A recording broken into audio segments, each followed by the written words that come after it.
मेरी शादी एक बहुत ही अमीर ख़ानदान में हुई थी। मैं इस वजह से बहुत खुश थी कि सारी ज़िंदगी मैंने अपनी ख्वाहिशों को दबाते हुए गुजारी थी। मुझे पैसे की कदर और कीमत का अंदाज़ा था। हमने अपने पापा और मम्मी से हमेशा 2 रुपए के लिए मार खाई थी। जब मेरी शादी में अमीर घराने में हुई तो मैंने कुछ नहीं कहा, किसी से कुछ नहीं पूछा कि शादी किससे करवाई जा रही है। मुझे तो इस बात की खुशी थी कि मैं ब्याह कर इस जेल से निकलकर एक बड़े से महल में जाऊंगी और मैं बस उनको हुक्म दिया करूंगी। बात भी ऐसी ही थी।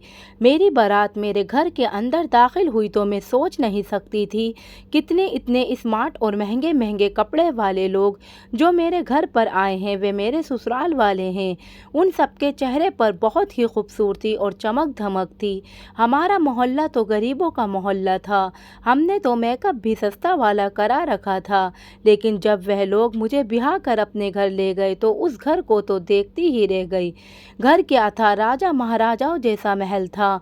दुनिया जहान की रोशनी और खूबसूरती उस महल में बिखरी पड़ी थी। मुझे लगा मैं किसी नई दुनिया में आ गई हूँ। अब घर में आने के बाद मुझे सबसे पहले अपने पति को देखने की जल्दी थी, क्योंकि मेरी माँ और पापा ने मुझे मेरे पति की फ़ोटो भी नहीं दिखाई थी। बस कहा था कि तुम हमारी अच्छी बेटी हो, और अच्छी बेटियां अपने पति को देखने की जिद नहीं करती। लड़कियों को ये हक है कि वे अपने होने वाले पति को देखें, पर मेरी माँ और पापा ने मुझसे ये हक छीन लिया। जब मैं अपने ससुराल में दाखिल हुई तो मेरा स्वागत मेरे पति की बजाय मेरी सास ने किया, और मुझे मेरे पति के कमरे में बिठाने की बजाय मेरी सास के कमरे में ही बिठा दिया गया। मैं समझी कि शायद उन लोगों ने कोई रस्म करना होगा। फिर कुछ और लड़कियां उस कमरे में आई, छोटी मोटी रस्में की, पर मेरे पति ने चेहरे से सेहरा नहीं हटाया। मैं तो खुद नजरें झुका कर बैठी हुई थी। मैं अपने पति को उस वक्त नहीं देख सकती थी, पर मैं किस्मत की मारी। मुझे क्या पता था कि अब मेरी मुश्किलों का दौर शुरू हो चुका है। सब लड़कियों के कमरे के जाने के बाद उम्मीद कर रही थी कि मेरी सास मुझे उठाकर मेरे शौहर के कमरे में ले जाएंगी, मगर ऐसा कुछ भी नहीं हुआ। वह कमरे को बाहर से बंद करके चली गई। मैं पीछे उनका इंतजार करती गई। लगभग आधा घंटा गुजर गया। जब मेरी सास ना आई तो मुझे फिक्र होने लगी, कहीं मुझे बंद करके तो नहीं चली गई। दिमाग में अजीब अजीब से सवाल आ रहे थे। पति से मिलने की भी जल्दी थी, क्योंकि शादी के बाद हर औरत की यही ख्वाहिश होती है कि उसका पति उसे मोहब्बत करे, उसकी खूबसूरती की तारीफ करे, उसे ढेर सारी प्यार भरी बातें करे। पर यहाँ तो ऐसा कुछ भी नहीं। बैठे बैठे मेरी कमर अकड़ने लगी थी। इससे पहले कि मैं बेड से उठकर दरवाजे तक जाती, कमरे का दरवाज़ा ज़ोर से खुला और मेरी सास किसी तूफान की तरह कमरे के अंदर दाखिल हुई। लेकिन हैरत उस वक्त हुई जब उन्होंने कमरे को अंदर से कुंडी लगा दी। यह काम तो मेरे पति का होता। मैं दिल में सोचने लगी। मेरी नज़रें उठाकर अपनी सास की तरफ देखा तो मेरे करीब आकर बैठ चुकी थी। मेरे सास मुझे बहुत ही गौर से देख रही थी। बेटा, मैं अच्छी तरह जानती हूँ कि तुम्हारे मन में क्या चल रहा है। तुम यही सोच रही हो ना कि मेरे पति कमरे में अब तक क्यों नहीं आया, और मेरी सास बार बार कमरे में क्यों आ जाती है और तुम्हें कमरे में बंद कर देती है। तो बस बेटी, मैं नहीं चाहती कि तुम्हारी खूबसूरती को किसी की नज़र लगे। मैं तुम्हें तुम्हारे पति के पास भेजूंगी, ज़रूर भेजूंगी, पर अभी उसका टाइम नहीं आया।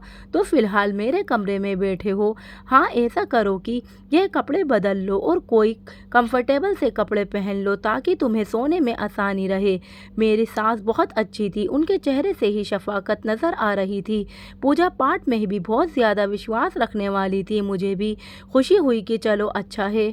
मेरी सास बहुत ज़्यादा मॉडर्न नहीं है, क्योंकि मैं खुद सीधी सादी और गरीब सी लड़की थी कि ये मॉडर्न पर आने से आती तो मेरी ज़िंदगी मुश्किल हो जाती। वैसे भी मुझे अभी तक फैशन करना, मेकअप करना तक नहीं आता था। ना खामोशी से बैठी रह गई। मैंने कपड़े बदल दिए और फिर थोड़ी देर भगवान के सामने खड़ी होकर अपने मन की तसल्ली की। भगवान की पूजा की। पूजा ख़त्म करने के बाद मैं बेड पर आकर लेट गई और फिर पता नहीं मुझे कब नींद आ गई। मैं सो गई। जब मेरी आंख खुली तो मैं अपनी सास के कमरे में ही थी। मुझे बुरा नहीं लगा था कि मेरी सास मेरा इतना ख्याल रख रही थी, इसलिए फिर मैं बुरा क्यों मानती। मेरी सास ने आकर मुझे हरे रंग का एक जोड़ा पहना दिया। कहने लगी, ये पहन लो, मैंने तुम्हें मेहमानों से मिलाना है। अब दिन का वक्त हो गया है, तुम अपने पति को बाद में देख लेना। मेहमान तुम्हें देखने आ रहे हैं, हमें वलीमा भी तो करना है। मैं खुश हो गई। मैंने अच्छी तरह से कपड़े पहनकर खुद को तैयार कर लिया। औरतें मुझसे मिलने बारी बारी आने लगीं। ख़ानदान की नई सदस्य थी, इसलिए मुझसे मिलने के लिए बहुत सारे लोग आए थे। पर जो भी मुझे देखता वे बड़ी अजीब नज़रों से देखता और घूरता ही चला जाता। यह ऋतिक की बीवी है। हमें मिलने वाली औरत अजीब सा मुँह बनाकर यह बात ज़रूर कहती कि ये ऋतिक की बीवी है। सारी मेहमान औरतें मुझे मुड़ मुड़ कर ऐसे देखती जैसे मैं कोई अजूबा हूँ। मैं लोगों की नज़रों का मतलब नहीं समझ पा रही थी कि आखिर वो सब ऐसा क्यों कर रही हैं, पर मुझे मुड़ मुड़ कर क्यों देखती हैं। लेकिन एक बात अजीब थी, किसी ने भी मेरे पति ऋतिक का जिक्र नहीं किया, ना ही ऋतिक के बारे में कुछ पूछा। सबकी नज़रों का निशाना मैं ही बनी हुई थी। सबकी निगाहों में मैंने अपने लिए तरस देखा था। मुझे देखने आने वाली हर औरत मुझसे यह ज़रूर कहती कि भगवान तुम पर दया करे और तुम्हारी ज़िंदगी को आसान करे। मुझे बहुत अजीब लगता, क्योंकि मेरे ससुराल वाले बहुत ही अच्छे लोग थे। उन्होंने मेरे साथ अब तक कुछ भी गलत नहीं किया था, बल्कि मुझे अपने हाथों पर रख रखा था। मुझे यह महसूस ही नहीं होने दिया कि मैं किसी गरीब घर से आई हूँ। लेकिन मुझे क्या पता था कि यह हमदर्दी मेरी गरीबी की वजह से नहीं, बल्कि मेरी बदनसीबी की वजह से सब लोग दिखा रहे थे। थोड़ी देर बाद मेरी सास मुझे कमरे में बिठाकर बाहर चली गई। अभी तक मैंने अपने पति को नहीं देखा था। जब मेरी सास मुझे कमरे में छोड़कर जाने लगी तो मैंने अपनी सास से कहा, माँ जी। बोली, क्या? मेरे सास से मुस्कुरा कर बोली। मेरे हल्के से कान खींचते हुए बोली, मुझे पता है तुम्हें ऋतिक को देखना है, लेकिन बहुरानी ऋतिक का दीदार करना इतना आसान नहीं है। ऋतिक का दीदार करने के लिए, उसका चेहरा देखने के लिए तुम्हें बहुत सारे इम्तिहानों से गुजरना पड़ेगा। बहुत सारे इम्तिहान तुम्हें पास करने पड़ेंगे, तब कहीं जाकर तुम अपने पति यानी कि ऋतिक को देख सकोगी। कैसे इम्तिहान? मैं एकदम घबरा गई और पूछ बैठी तो मेरी सास बोली, पहले तुम्हें खुद को ऋतिक के काबिल बनाना होगा। ऋतिक के काबिल बनाना होगा। अगर मैं ऋतिक के काबिल नहीं थी तो उन्होंने मुझसे शादी क्यों की? मेरी जुबान पर शिकायत आ गई। अब जाहिर है इतनी देर में आँख में चोली चल रही थी।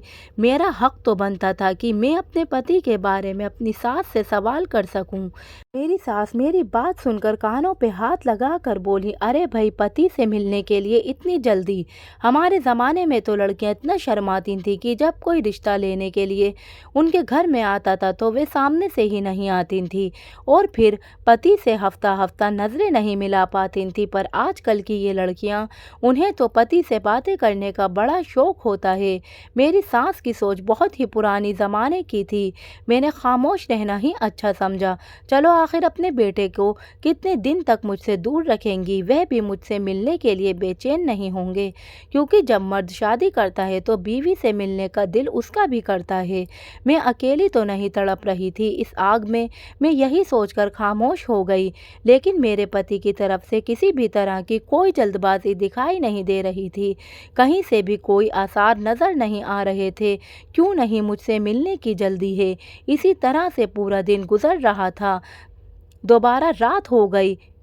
अब मेरा पारा गर्म होने लगा। मेरे सास वही पुराने ज़माने की बातें लेकर बैठ गईं। अरे अजीब बेशर्म लड़की हो, तुम्हें बहुत जल्दी है अपने पति के कमरे में जाने की, वह भी शादी के दूसरे ही दिन। मेरे बातों को मेरी सास ने बहुत ही अजीबोगरीब बना दिया था कि मेरा दिल ही उठ गया। अच्छा चलो, एक काम करते हैं। मेरी सास ने मुझे अपने पास बुलाते हुए कहा, क्या काम?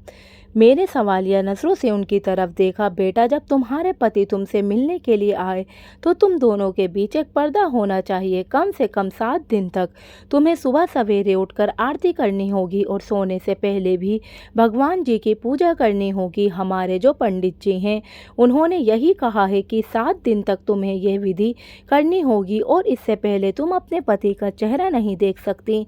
मेरा बेटा ऋतिक भी पूजा पाठ से दूर भागता है, इसलिए उसको भी 7 दिन तक ये विधि पूरे विधान से करनी होगी, तभी वह भी तुम्हारा चेहरा देख सकेगा। मेरा बेटा भी पूजा पाठ में विश्वास नहीं रखता, तो 7 दिन तक इस विधि को तुम्हें और मेरे बेटे ऋतिक दोनों को इस विधि को पूरा करना होगा। इस तरह मेरा बेटा सुधर जाएगा और पूजा पाठ में और भगवान में विश्वास करने लगेगा। फिर उसके बाद तुम दोनों एक दूसरे की शक्ल देख लेना। मैं अपनी सास की बात सुनकर चुप हो गई, लेकिन मुझे दिल में खुशी हुई थी कि सास का रवैया मेरे साथ अच्छा था। वे बस ये चाहती थी कि हमारे रिश्ते में भगवान जी की कृपा बनी रहे, एक दूसरे से लड़ाई झगड़ा ना करे। इसलिए मुझे पहले पूजा पाठ का पाबंद बनाना चाहती थी। मुझे अपनी सास की सोच पर खुशी हुई। मैंने कहा ठीक है, मैं आज से ही वह विधि करना शुरू करूंगी। फिर उसी समय से ना भगवान जी की पूजा पाठ में लग गई। मेरी लगन देखकर मेरे सास बहुत खुश होती, कहती बहुत अच्छी लड़की हो, भगवान तुम्हारी उम्र लंबी करे और मेरे बेटे ऋतिक के लिए तुम्हारे दिल में मोहब्बत पैदा करे। अब मैं अपनी सास को क्या बताती कि ऋतिक के लिए मेरी मोहब्बत हो उसी समय शुरू हो गई थी। अभी एक ही दिन गुजरा था कि मेरी शास्त्र से कमरे में आए और कहने लगी कि बेटा, पंडित जी ने कहा है कि तुम्हें दिन में 2 बार नहीं बल्कि 5 बार पूजा पाठ करना होगा। अरे अभी तो तुमने एक ही बार सुबह को ही पूजा की थी और तुम अपने पति से नहीं मिल सकती। मैं उदास हो गई, लेकिन फिर मैंने सोचा चलो कोई बात नहीं, मैं अपने पति के लिए दिन में 5 बार भी पूजा कर सकती हूँ। इसी तरह अगला दिन गुजर गया। अगले दिन मैंने पूरी 4 टाइम पूजा की। सोने से पहले भगवान की पूजा करना रह गया। मैं बहुत खुश थी कि चलो कम से कम मैं अपने पति से मिल सकूंगी, क्योंकि मेरे सास ने कहा था कि 7 दिन से पहले पति का चेहरा नहीं देखना। लेकिन अगर तुम पूरी लगन से पूजा करती हो तो सिर्फ पति को देखे बिना उससे मिल सकती हो। मैंने सोचा था चलो कोई बात नहीं, पति की आवाज़ तो सुन सकती हूँ। अगर पति का चेहरा नहीं देख सकती तो मैं उसे कम से कम बातें तो कर सकती हूँ। मैं अपने कमरे में बैठी थी और इन्हीं हसीना ख्यालों में खोई हुई थी। मेरी सास आई और कहने लगी कि सपनों में रहने की वजह सबसे पहले रात वाली पूजा कर लो, क्योंकि जब तक तुम दिन की पूरी 5 पूजा नहीं कर लेती मैं तुम्हें अपने बेटे से नहीं मिलने दूंगी। वे अपने हाथ में एक सफ़ेद कलर का दुपट्टा लेकर आई थी। कहने लगी इस दुपट्टे को अपने सर पर डाल दो, तभी पूजा करना। ये दुपट्टा हमारे पंडित जी ने दिया है। कहा है कि रात को ऐसे सर पर डाल कर ही पूजा करनी है। मैंने अपनी सास के हाथ से वो दुपट्टा ले लिया और सर पर डालकर भगवान जी की पूजा करने लगी। उसे दुपट्टे से हल्की हल्की खुशबू आ रही थी, जो मुझे बहुत अजीब लग रही थी। मुझे अजीब सा महसूस हो रहा था, किसी अनहोनी का एहसास हो रहा था। लेकिन फिर भी मैंने उस दुपट्टे को अपने सर पर डाल रखा। लेकिन धीरे धीरे मेरा सर भारी होने लगा। मेरे सारे हाथ पैर ढीले पड़ गए और मैं बैठती चली गई। मुझे महसूस हुआ कि जैसे किसी ने मुझे गोद में उठाकर बेड पर लिटा दिया। फिर पूरी रात ऐसे ही निकल गई। समझ ही नहीं आ रहा था कि मैं सोई हूँ या जागी हूँ। यहाँ तक कि जब सुबह मेरी आँख खुली तो मेरे सर में हल्का हल्का दर्द हो रहा था। मेरी नींद पूरी नहीं हुई थी। मुझ में कोई भी ताजगी नहीं थी। अजीब सी थकावट थी जिसमें मुझे घेरे रखा था। मैं बहुत अजीब सा महसूस कर रही थी। तबीयत भी भारी भारी सी थी। सर में दर्द था। मेरी सास उठकर मेरे कमरे में आ गई। यह लो बेटा, दूध पी लो। मेरी सास ने मेरी तरफ दूध का गिलास बढ़ाते हुए कहा, तुम थक गई होगी सारी रात पूजा पाठ जो की है। सास की बात शंकर में बोली, नहीं माँ जी, मैंने कहा पूजा पूरी भी नहीं हो पाई थी। किसी वक्त मुझे नींद आ गई। मेरी बात सुनकर मेरी सास बोली, ओहो बेटी, ये क्या कर दिया। अब तो मैं तुम्हें आज भी ऋतिक से मिलवाने से नहीं कहकर मेरी सास ने मेरे सर पर बम गिरा दिया। तो क्या मैं अपने पति से मिलने के लिए सारी ज़िंदगी ऐसी ही तरसती रहूँगी।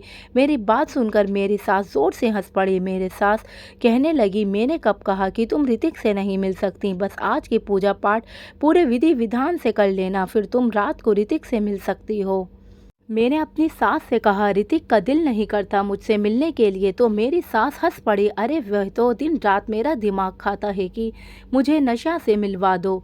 लेकिन नहीं बेटी, तब तक तुम दोनों पूरे पूजा पाठ पूरी विधि विधान से नहीं कर लेते, मैं तुम्हें एक दूसरे से नहीं मिलवा सकती।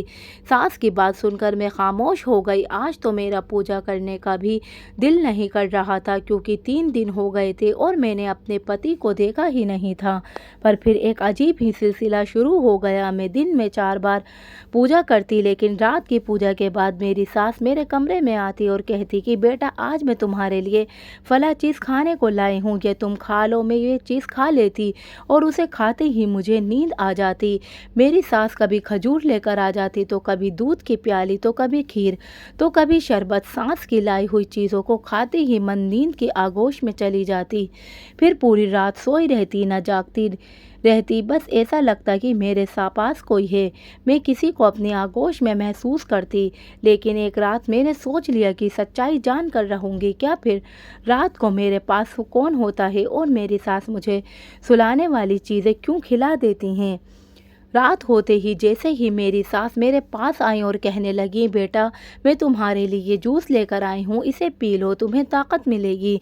देखो दिन पर दिन कैसे कमज़ोर होती जा रही हो। मैंने जो उसकी तरफ देखा भी नहीं और अपनी सास से बोली, नहीं माँ जी, आज जूस पीने का बिल्कुल भी मन नहीं कर रहा, आज इसे वापस ले जाएं। मैं रात वाली पूजा करने जाती हूँ। मैं तब लगभग एक हफ्ते से कोशिश कर रही थी कि रात वाली पूजा को पूरा कर लूँ, लेकिन मैं रात वाली पूजा कर ही नहीं पाती थी। इससे पहले ही मुझे नींद आ जाती थी।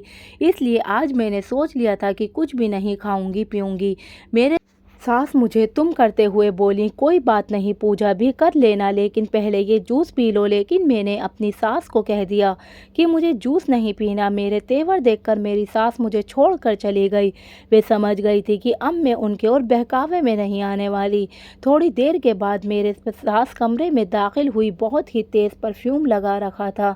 खुशबू मुझे कुछ जानी पहचानी सी लगी, लेकिन मैं अपनी नाक को बंद कर कर बैठी रही। थोड़ी देर बाद मेरे सास फिर कमरे में आई। मैं पूजा करने की तैयारी कर रही थी। मेरी सास के चेहरे से साफ लग रहा था कि मुझे जागता हुआ देखकर वह परेशान है। तीसरी बार मेरी सास मेरे कमरे में फिर आई। मुझे बहुत अजीब लग रहा था कि मेरी सास मेरे कमरे में बार बार क्यों आ रही है। इस बार उनके हाथ में एक सफ़ेद रंग की चादर थी। कहने लगी, बहू मैंने तुमसे कितनी बार कहा है कि पूजा करने से पहले ये सफ़ेद चादर ओढ़ लिया करो। ये लो, मैं तुम्हारे लिए नई चादर लेकर आई हूँ, इसे ओढ़ लो। मैंने सोचा आखिर चादर ओढ़ने में क्या हर्ज है। मैंने अपनी सास के हाथ से वह चादर लेकर अपने सर पर डाल ली और फिर मेरे साथ वही हुआ जो मैं बिल्कुल नहीं चाहती थी। चादर लेते ही मेरे ऊपर बेहोशी सवार होने लगी, नींद आने लगी और फिर से मैं सो गई। इस कदर गहरी नींद की जब मेरी आँख खुली तो सुबह के 8 बज रहे थे। मुझे लेट उठना बिल्कुल भी पसंद नहीं था, लेकिन फिर भी आज मैं लेट उठी थी। लेकिन इतनी लेट उठने के बावजूद भी मेरा मूड बिल्कुल भी ख़राब नहीं था, बल्कि बहुत अच्छा था, क्योंकि मुझे पता था कि अब आगे मुझे क्या करना है, मेरा अगला कदम क्या होगा। अपनी सास की चालाकी उसे मैंने कैसे बचकर निकलना है। मैंने सोच लिया था कि अब मैं ये पर्दाफाश करके ही रहूँगी, तो मैंने ऐसा ही किया। रात का वक्त हो गया। रात होते ही मेरे साथ की आवाजाही मेरे कमरे में बढ़ने लगी। मैंने बिस्तर पर तकिया रखा और वहीं लेट गई। मैंने सोने का नाटक करना था। मेरी सास रोज़ मुझे किसी न किसी बहाने सुला देती थी। आज मैं खुद ही सो गई। अपनी सास को दिखा दिया कि मैं सो चुकी हूँ। अभी लगभग 10 मिनट गुजरती मुझे सोने का नाटक करते हुए कमरे के अंदर हलचल महसूस हुई। मेरे कमरे का दरवाज़ा खुला, फिर कुंडी लगाने की आवाज़ आई। किसी के भारी कदमों की आवाज़ मेरे कानों में पड़ रही थी, पर मैं आंखें खोलकर देख नहीं सकती थी। फिर मैंने देखा कोई धीरे धीरे चलते हुए मेरे करीब आया। वह कोई मर्दाना कदम थे जो मुझे महसूस हो रहे थे। तभी मेरे कान एकदम से खड़े हो गए, क्योंकि किसी ने मुझे छुआ था। मुझे बर्दाश्त नहीं हुआ। मैंने अपनी आंखें खोलकर सामने देखा तो जो नाकाबिले बर्दाश्त था। सामने खड़ा इंसान को देखकर मेरे सर पर आसमान गिर पड़ा। मैं सोच भी नहीं सकती थी कि मेरे साथ इतना बड़ा धोखा कर सकती हैं। मेरी आंखों के आंसू टप टप बहने लगे। मैंने शादी के बारे में क्या क्या सोचा था और मेरे साथ क्या हो गया है। भगवान, मैं कहाँ फंस गई हूँ। मैंने दिल ही दिल में सोचा। मेरे दिल की धड़कन तेज़ हो चुकी थी। मैं बेड से उतरकर किसी बात की परवाह न करते हुए कमरे से भागी। भागती हुई बाहर आ गई। मेरी सास ने मुझे देखा तो वे हक्का बक्का रह गई। उनके चेहरे का रंग पीला पड़ गया। मचलती हुई अपनी सास से बोली, आपने मेरे साथ इतना बड़ा धोखा किया, आपको शर्म नहीं आई? अगर मेरी जगह आपकी बेटी होती तब आप क्या करती? मेरी आंखों से लगातार आंसू बहे जा रहे थे। आपने अपनी औलाद पैदा करने के लिए यह सब कुछ किया। मैं सोच भी नहीं सकती थी कि आप लोग इतना नीचे गिर जाएंगे, इतने घटिया निकलेंगे। मेरी बात सुनकर मेरी सास मेरे पास आई और मेरे हाथ को थामते हुए कहने लगी, बेटी भगवान के लिए ऐसी बातें ना करो। मैंने तुम्हारा चेकअप करवाया है, तुम थकी थकी थकी सी रहती थी, तुम्हें चक्कर आते थे। तुम्हें याद है ना, उस दिन हमारे घर पर एक दाई आई थी, उसी ने तुम्हारा चेकअप किया था। उसने बताया कि तुम उम्मीद से हो। सास ने मेरे सिर पर एक और बम फोड़ दिया। ये क्या कह रही हैं आप? आपने तो कहा था कि मेरे बेटे से मिलने के लिए तुम्हें ना जाने क्या क्या इम्तिहान पास करने होंगे, फिर मैं पेट से कैसे हो गई? आप ये कैसे कह सकती हैं कि मैं आपके बेटे के बच्चे की माँ बनने वाली हूँ? आपको एहसास भी है आप क्या कह रही हैं? मेरे साथ मेरी बात सुनकर सर झुकाकर बोली, बेटी मैं क्या करती, मैं मजबूर थी। औलाद की खुशी किसे नहीं चाहिए? अगर मैंने उसके लिए थोड़ी सी हेरा फेरी कर ली तो मुझे माफ़ कर दो। मैं कुछ नहीं कर सकती थी। एक माँ होने के नाते मुझे अपनी भलाई भी सोच नहीं थी और अपने बेटे की खुशी भी सोचनी थी। मैंने अपनी सास की कोई बात नहीं सुनी। सास मेरी विनती कर रही थी कि अब तो तुम्हारी कोख में हमारा पोता है, हमारी औलाद है, तो तुम्हें इस तरह घर से नहीं जाना चाहिए। लेकिन मैं अपनी सास की बात नहीं सुनी। इतने बड़े धोखे के बाद मैं इस घर में रहती, यह मुझे बिल्कुल भी गवारा नहीं था। मैंने अपने आप को कमरे में बंद कर लिया और अपना सामान पैक करने लगी और फिर सीधा अपने माँ बाप के घर आ गई। माँ बाप को भी मैंने सारी कहानी सुनाई। मेरी माँ मेरी बात सुनकर हक्का बक्का रह गई। बोली कि बेटी हमें माफ़ कर दो, हमें ये सब पता था, लेकिन हमने तुम्हें ये बात जानबूझकर नहीं बताई। मैं सोच भी नहीं सकती थी कि मेरी माँ मेरे साथ ऐसा कर सकती है। मैंने कहा आप लोग तो मेरे अपने थे, फिर आप लोगों ने मेरे साथ इतना बड़ा धोखा क्यों किया? मैं रोने लगी तो मेरी माँ ने मेरा हाथ थाम लिया, कहने लगी बेटा हमें माफ़ कर दो, हम मजबूर थे, तुम्हें तो पता है बेटियों के माँ बाप कितने मजबूर होते हैं। अपनी माँ की बात सुनकर मैं बोली आप मजबूर नहीं थी, आप लालची थी। मेरी बात सुनकर मेरी माँ भी रोने लगी। मुझे उनको भी इस तरह से कहना अच्छा नहीं लग रहा था, लेकिन मैं क्या करती, क्योंकि उन्होंने मेरे साथ बहुत बड़ा धोखा किया था। और हो गया, घर के दरवाजे पर दस्तक हुई। घर के दरवाजे पर दस्तक हुई। घर के बाहर खड़ी हुई थी। उसका हुलिया देखकर लग रहा था कि वह भी अपने पति से लड़कर आई है। यह सब देखते ही मेरा दिल बैठने लगा। मैंने कहा तुम भी अपने घर में सुकून से नहीं हो? तुमको सुकून नहीं तो मुझे कैसे हो सकता है? तो तुम्हारी तो शादी इतने बड़े घर में हुई है, फिर भी खुश नहीं हो तो मैं कैसे खुश रह सकती हूँ? हमारे घर में रुपए पैसों की तंगी है, रोज़ घर में लड़ाई झगड़े होते हैं। मेरा पति मुझे मारता पीटता है एक वक्त की रोटी के लिए। हम लोग तरस जाते हैं। अब हम दोनों बहनें अपने माँ बाप के घर बैठ गए। मुझे लगने लगा कि मैं अपने माँ बाप पर जुल्म कर रही हूँ। रात को सोने के लिए लेटे तो वही वाला मंजर मेरी आंखों के सामने घूमने लगा। जब मेरे कमरे में कोई आया था और मैं चीख कर अपनी सास के पास पहुंची थी। मेरे कमरे में आने वाला कोई और नहीं बल्कि मेरा पति था। मेरा पति इतना कुरूप था कि उसकी शक्ल देखते ही मेरे सर पर आसमान गिर पड़ा। नहीं, मेरा पति जन्म से ही इतना बदसूरत था या फिर बाद में किसी दुर्घटना में ऐसा हुआ था, लेकिन जो भी था बहुत ज़्यादा बदसूरत था मेरा पति। यही सब सोचते सोचते मेरा दिल घबराने लगा। मैं एकदम से उठकर बैठ गई। मुझे लगा कि मैं अपने माँ बाप के साथ बहुत गलत कर रही हूँ। मेरे माँ बाप जो भी किया वे मजबूरी में किया, क्योंकि हम बहुत गरीब लोग थे और गरीब की लड़की बिहाने कोई नहीं आता। सब दहेज के लालची होते हैं। अगर मेरा पति बदसूरत है तो क्या हुआ? मुझे उसकी सूरत देखकर डर तो बहुत लगा था। मैं बेहोश होते होते बची थी और यही बात मेरे माँ बाप ने मुझे छुपाई थी, लेकिन वे क्या कर सकते थे? मेरे माँ बाप की भी मजबूरी थी और मेरी सास की भी मजबूरी थी। वे भी अपने बेटे की खुशी चाहती थी, अपने ख़ानदान का वारिस चाहती थी। यह बात मेरे पति ने नहीं अपनी माँ से कही थी कि मेरे चेहरे को मेरी पत्नी से छुपा कर रखना, क्योंकि इतने बदसूरत इंसान के साथ कोई भी लड़की रहना पसंद नहीं करेगी। फिर मैंने अपने माँ बाप की गरीबी और मजबूरी को देखते हुए एक फ़ैसला लिया। बदसूरत पति के साथ रहने के लिए तैयार हो गई। मैंने अपना सामान बांधा और वापस अपने ससुराल आ गई, जहाँ पर मेरा पति और मेरी सास मेरा इंतज़ार कर रहे थे। मेरे पति का सर मेरे सामने झुका हुआ था और वे मुझसे माफ़ी मांग रहे थे। मुझे माफ़ कर दो, मैंने तुम्हारे साथ बहुत बुरा किया, तुम्हें धोखा दिया, तुम्हारी उम्मीदों और ख्वाबों को तोड़ा, लेकिन यकीन करो मैं दिल का बहुत अच्छा हूँ।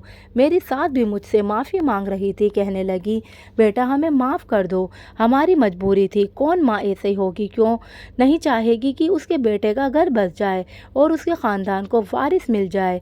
मैंने अपनी सास और अपने पति को माफ़ कर दिया। यह तो मुझे पता था कि ऋतिक एक बहुत अच्छे पति साबित होंगे और मेरा बहुत ज़्यादा ख्याल रखेंगे।